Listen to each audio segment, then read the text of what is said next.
భాష గారు ఒక్క నిమిషం మళ్ళీ మనం చదువుదాం. ఒక కరాటే కళ్యాణ్ గారు మీకు తెలిసే ఉంటుంది, సినీ నటి, ఆవిడ సీనియర్ యాక్టర్ కూడా. సో కళ్యాణ్ గారు మీతో మాట్లాడతానంటున్నారు. కళ్యాణ్ గారు నమస్తే అండి. ఇక్కడ వ్యవహారం సింపుల్ గా మీకు అర్థమయ్యేటట్టు చెప్తాను. లావణ్య రాజ్ తరుణ్ మధ్య జరుగుతున్న గొడవ మీకు తెలుసు.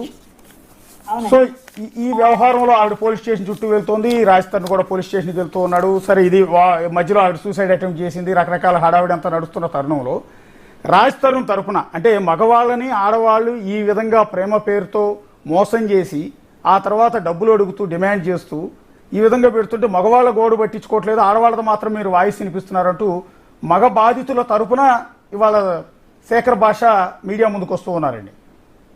ఓకే అండి, మీరు ఎలా చూస్తారు ఈ వ్యవహారం? అంటే ఆ ఉద్దేశంతోనే నిన్న ఫోన్ కాల్ మాట్లాడటం కావచ్చు, లావణ్యతో నేను అంత హార్ష్గా మాట్లాడటం కావచ్చు, ఇదంతా కూడా ఎమోషన్లో మాట్లాడింది తప్ప వేరే ఉద్దేశం నాకు లేదు. నేను కేవలం అన్యాయం జరగకూడదు, తప్పు ఎవరిదున్నా కూడా ప్రశ్నించాలి కదా అంటూ ఉన్నాడు ఆయన.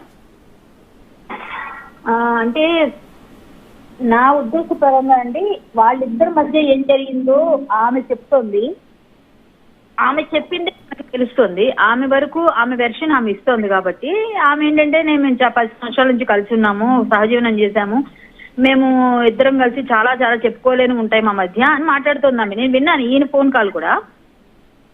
అయితే ఇప్పుడు అమ్మాయి ఒకటే పక్షాన మాట్లాడమని నేను అనట్లేదండి, అబ్బాయిల పక్షాన కూడా మాట్లాడాలి. కానీ మొన్న ఒక ప్లేస్ లో నన్ను ఇలాగా అడిగితే నేను చెప్పాను, అయ్యా అమ్మాయి ఏదో ఎవరి మీదో మస్తాన్ సాయ్ అనే అతని మీద ఎఫ్ఐఆర్ అయింది, ఆ ఎఫ్ఐఆర్ కూడా చేయించింది 23లో. అలాంటప్పుడు మరి ఈ సహజీవనం అనేది బ్రేక్ అవుతున్నట్టే నేను మాట్లాడాను. కానీ సహజీవనము చేశారా చేయలేదా, బ్రేక్ అయిందా, ఈ అమ్మాయి ఏ విధంగా కేసు పెట్టింది, అబ్బాయి ఏం అబ్యూస్ చేశాడు అన్నది లేటర్ ఆన్ తెలుస్తుంది. కానీ అన్నిటికన్నా నిన్న ఫోన్ కాల్ విన్నప్పుడు నువ్వు అబ్బాయితో పడుకున్నావన్న మాట ఈయన అన్నారండి శేఖర్ భాష గారు. చాలా ఖండిస్తున్నాను నేను అది.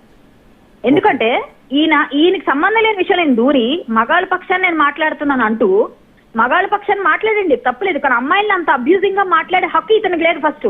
ఫస్ట్ ఈయన పనిష్మెంట్ గురవుతారు. ఫస్ట్ ఈమె వెళ్ళి ఇప్పుడు మహిళా కమిషన్కి వెళ్ళిందంటే అంటే ఈయన లోపలేస్తారు ఫస్ట్. అసలు అమ్మాయికి అంత ఆయన అంటున్నది కూడా అదేనండి. ఇప్పుడు ఆడవాళ్ళు వెళ్ళి నేనేదో అన్నానని మీరు మహిళా కమిషన్కి వెళ్ళినా పోలీస్ స్టేషన్కి వెళ్ళినా మీరు పట్టించుకుంటారు, మమ్మల్ని లోపలేస్తారు. ఏదన్నా పర్వాలేదు, కానీ పురుష బాధిత సంఘం అనేదో అప్పుడు ఆ మధ్య భార్య బాధిత సంఘం అని కూడా మాట్లాడుతుండేవారు చాలా మంది. అలా ఈయన అమ్మాయిలే మోసం చేస్తున్నారు అంటే మోసం చేయట్లేదు అమ్మాయిలే నేను అనట్లేదు. నేను లావణ్య రాజ్ తరుణ్ మధ్య ఏమైందో నేను దానిలో నేను వేలు పెట్టట్లేదు. కేవలం ఒక అమ్మాయిని అబ్యూజింగ్ లాంగ్వేజ్ లో ఈయనకు ఆవేశంలో మాట్లాడడం కూడా తప్పే అంటాను నేను. ఆయనకు ఆవేశంలో మాట్లాడాల్సిన అవసరం ఈయనకే ఉందండి, ఈయనకేం సంబంధం? ఆమె ఏదో పడ్డారు, ఆ అమ్మాయికి ఏమో ఫిజికల్ కాంటాక్ట్ ఉంది, ఆమెకున్న ప్రాబ్లమ్స్ ఏమో ఆమెకున్నాయి, ఆమె తప్పు చేసిన ఒప్పు చేసిన కోర్టు పోలీసులు చూస్తారు. మనం వెళ్ళి నువ్వు అబ్బాయితో పడుకున్నావు, నువ్వు ఇట్లా చేసావని మాట్లాడే హక్కు ఈ శేఖర్ భాష గారికి లేదు. ఆయన గురించి నాకు ఆల్రెడీ నన్ను మాట్లాడిస్తాను, నేను సమాధానం చెప్తాను. శేఖర్ భాష మీకు ఆన్సర్ ఇస్తున్నారండి. కరాటే కళ్యాణ్ గారు నమస్తే అమ్మా. చెప్పండి. నమస్తే. అయితే నేను అన్న మాటకి నేను కట్టుబడి ఉన్నాను. అయితే నేను చెప్పిన మాట కాదమ్మా అది. ఏది నువ్వు వెళ్ళి మస్తాన్ సాయితో ఉన్నావు అని చెప్పి అన్నమాట ఆ అమ్మాయి అన్నమాట. ఓకే, ఆ అమ్మాయి అన్నమాట నేను అది కూడా చెప్పాను. మీరు ఇప్పటిదాకా అడిగిన ప్రతిదీ నేను ప్రూఫ్ తీసుకొచ్చాను. ఆ అమ్మాయి నోటితో ఆ అమ్మాయి అన్నమాట ఇప్పటిదాకా ఏ మీడియా ఛానల్లోనూ ఎక్కడ కూడా రాలేదు.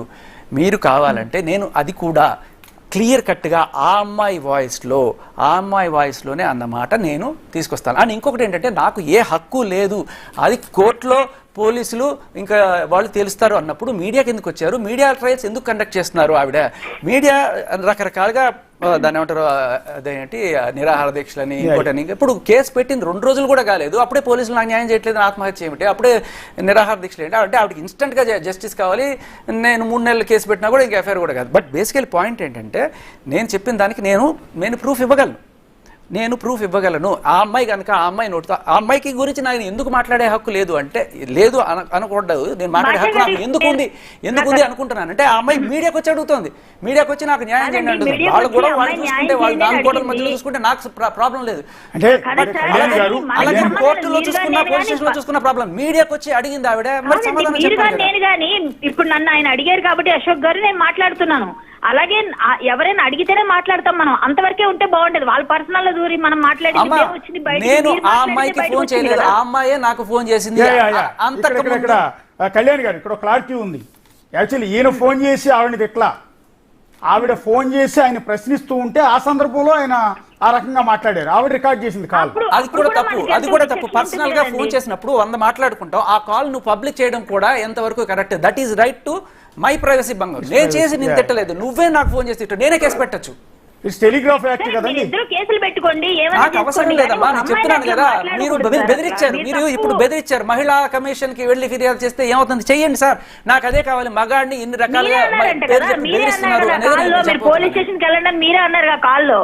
అవును, అదే కావాలి, అదే కావాలి మ్యామ్. ఎన్ని రకాలుగా క్రూసిఫై చేస్తారో చేయండి. మగాడిని అదే ఎగ్జాంపుల్ గా తయారయ్యి ఏదో ఒక రోజు నేను చట్టం మారుస్తాను. నాకు అవసరం లేదు, మహిళా కమిషన్ అనేది ఒకటి ఉందనేది మీకు గుర్తు చేస్తున్నా. నేను భయపడనమ్మా, నేను మహిళా కమిషన్ కి భయపడను. నేను నిజం మాట్లాడినప్పుడు న్యాయం మాట్లాడినప్పుడు నేను ఎవరికి భయపడను. అట్లా మాట్లాడకూడదు. ఓకే, అమ్మాయి తప్పుంటే అమ్మాయికి లేటర్ అండ్ పనిష్మెంట్ వస్తుంది. మరి నాకెందుకు ఫోన్ చేసి అడుగుతుంది? నాకెందుకు ఫోన్ చేసి అడుగుతుంది? కోర్టుకి వెళ్ళి అడగచ్చు కదా, నాకెళ్ళి ఫోన్ చేసి అడుగుతుంది.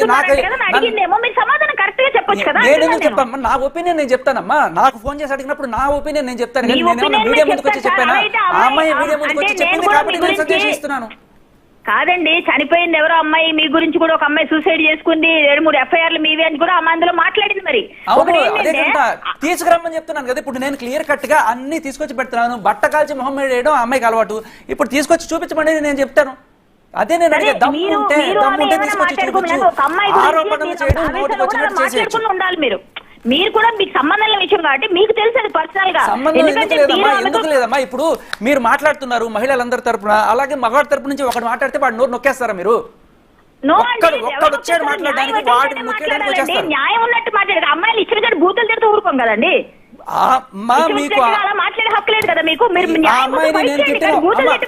అమ్మాయిని నేను తిట్టిన ఒక్క బూత్ చెప్పండి అమ్మా, ఒక్క బూత్ చెప్పండి. బూత్ చెప్పండి. పడుకున్నావన్న మాట, పడుకున్నావు అనేది ఏ లాంగ్వేజ్ లో బూత్ చెప్పండి. పడుకున్నావు అనేది తెలుగులో బూతా ఏంటండి? అది అయితే మరి వేరే అమ్మాయి ఒకతని దగ్గర పడుకుందంటే అది తప్పు కాదంటారా మీరు? తప్పు వేరు బూత్ వేరు, తప్పు వేరు బూత్ వేరు. మీరు బూత్ అన్నారు, తప్పు. అది ఎవరినైనా అడగండి, తెలిసిన వాళ్ళు ఎవరు మాట్లాడారు. పడుకున్నారు అంటే బూత, పడుకున్నారు అన్న బూత. అశోక్ గారు మీరు చెప్పండి, చెప్పండి సార్, పడుకున్నారు అన్న బూత నాకు చెప్పండి. ఏ లైసెన్స్ లో ఏ లాంగ్వేజ్ లో పడుకున్నావు అంటే బూత్. సార్ మీకేం అర్థమైంది సార్ కాన్వర్సేషన్ లో? మీరు చెప్పండి నిజాయితీగా. నేను దానికి కూడా చూపిస్తానమ్మా. ఆ అమ్మాయి నేనే పడుకున్నాను అన్న మాట నేను చూపించకపోతే నన్ను తీసుకెళ్లి పెట్టండి. నేను ఆవేశంలో ఉన్నమ్మా. అమ్మాయి ఆవేశం అమ్మాయికే వస్తుందా? మీరు గమనిస్తే నా ఆవేశం అక్కడ చూడొచ్చు. ఆవేశంలో ఉన్నప్పుడు ఆ అమ్మాయి మాట్లాడడం కరెక్ట్ అయితే, ఆవేశంలో ఉన్నప్పుడు నేను మాట్లాడడం ఎందుకు తప్పు అవుతుంది? ఆవేశంలో కూడా అమ్మాయిలు అంత నీచంగా మాట్లాడకూడదు సార్, అది తప్పు సార్. అది మరి ముళ్ళుతోనే తీస్తామమ్మా. ముళ్ళతోనే తీస్తామంటే చాలా ఉంటాయి సార్. మీ గురించి కూడా అమ్మాయి మాట్లాడి ప్రూవ్ చేయమని అంటున్నారు, వచ్చి చూపించమని అంటున్నారు. నేను ఇలా కూర్చొని చూస్తున్నాను కదా, మీరు మాట్లాడిన బట్టకాల్చి మొహం మీద వేస్తున్నారు మీరు. అంతే. ఎవరు మట్టకాల్చని? మీరు మాట్లాడిన దానిలోంచి నేను మాట్లాడుతున్నా తప్ప నాకు ఇందులో ఏం తెలుసు? ఆమె మాట్లాడింది, మీరు మాట్లాడింది. నేను మాట్లాడిన దాని గురించి చెప్తున్నా. నేను మాట్లాడిన ప్రతిదానికి నేను కట్టుబడి ఉన్నాను. నేను ప్రతిదానికి సాక్ష్యం చూపిస్తున్నాను అంతే. సరే, అమ్మాయి అబ్బాయి పర్సనల్ విషయం నాకు సంబంధం లేదు. రాజ్ తరుణ్ తో అమ్మాయి ఎవరికి సంబంధం లేదు. మా అమ్మాయి పర్సనల్ ఎవరికి సంబంధం లేదు. ఆ అమ్మాయి ఎందుకు బజార్కి వచ్చింది, ఎందుకు మీడియం ఎక్కింది, నాకు న్యాయం కావాలని అడిగింది.